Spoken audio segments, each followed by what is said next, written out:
thanks for giving me this opportunity to say a few words on behalf of this petition. I was born in Jamaica, and I was born in St. Elizabeth. And St. Elizabeth was, in fact, the reception point 200 to 250 years ago for Scots arriving in Jamaica.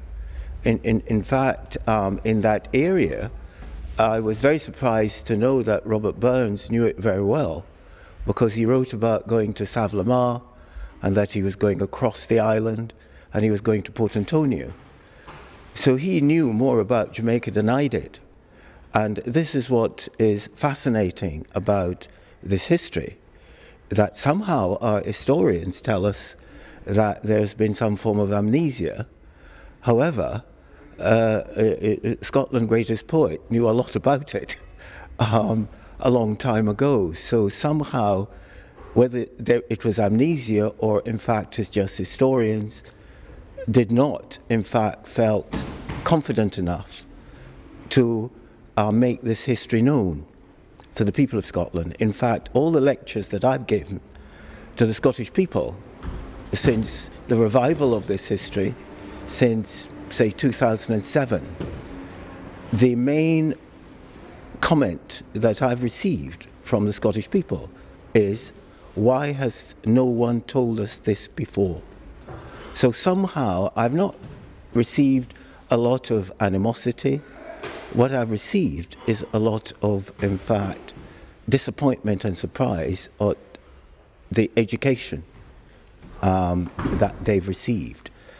And although people talk about, I think David Cameron said something like, let's move on. The problem is we don't move on from celebrating Burns or Trafalgar or Walter Scott or the war. But somehow we must move on from this. And this to me is completely biased and unfair.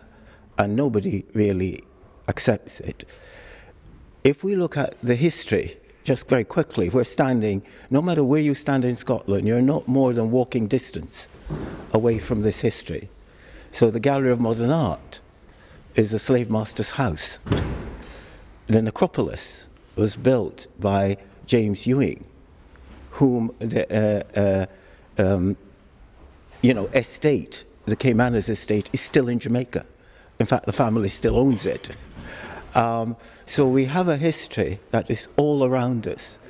And what I would like to say is that I'm very pleased that David Potts has actually picked up this baton, and as without him, we wouldn't be here today putting forward this petition. He's done a lot of hard work, and I'd like to thank and congratulate him for all that hard work. It's the one individual who sometimes can drive things rather than a group of people.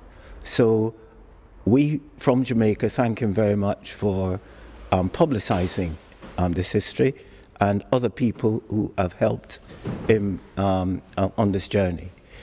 And finally, we have the Prime Minister recently going to Jamaica and talking about he's going to build us a prison.